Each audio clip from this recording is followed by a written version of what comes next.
Gold, like real estate, will continue to rise throughout the year. But this year, I would not have called it. Imagine un instant, tu te réveilles ce matin et l'or a officiellement franchi la barre historique des 5000 $. L'argent est à 100 $ l'once, du jamais vu. Mais attention, Gary Wagner, vétéran du trading et analyste reconnu, celui qui avait anticipé cette trajectoire, lance une alerte urgente. Selon lui, nous ne sommes pas à la fin de l'histoire. Il donne même un objectif de prix précis pour la fin 2026, un chiffre qui paraît presque irréel. Et il utilise une métaphore brutale pour quiconque oserait parier contre l'or aujourd'hui. Alors, qu'est-ce qu'il voit que le marché ne voit pas encore? On décrypte son analyse tout de suite. D'abord, une question clé. Pourquoi cette explosion maintenant, en ce début 2026? Gary Wagner l'admet lui-même. Il s'attendait à une hausse, mais pas à une telle vitesse. Il parle d'une convergence historique de facteurs, quelque chose de quasiment inédit. Ce n'est pas un événement isolé. Tout arrive en même temps.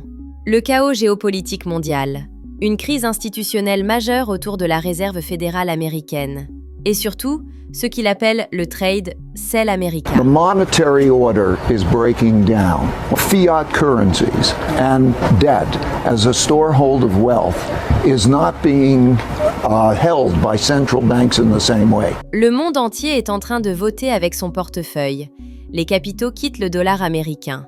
Wagner cite Ray Dalio. Ce que nous vivons n'est pas simplement de l'inflation. C'est une remise en cause profonde de l'ordre monétaire fiduciaire. Les banques centrales et les grands investisseurs fuient la monnaie papier. Et c'est exactement ce qui alimente la flambée de l'or et de l'argent. La question que tout le monde se pose maintenant est simple. Est-ce que 5000 $ pour l'or, c'est le sommet? La réponse de Wagner est sans ambiguïté. Non. Catégoriquement non. Pour l'argent, il va même plus loin. Les 100 $ ne seraient pas un plafond, mais le nouveau plancher. Concernant l'or, il appelle à un peu de sang-froid. Oui, une correction à court terme est possible. Un retour vers 4700 $, voire 4300 $ ne serait pas anormal. Mais selon lui, ce serait une correction superficielle, une respiration du marché. Et surtout, une opportunité d'achat majeure, pas un signal de panique. Alors jusqu'où ça peut aller? Voici les objectifs de prix de Gary Wagner pour 2026, basés sur ce momentum exceptionnel. À court terme, premier trimestre 2026, l'or vise les 5250 $. Pour la fin de l'or atteindrait au minimum 6000 $ l'once. Pour l'argent, une fourchette comprise entre 160 et 180 $ l'once.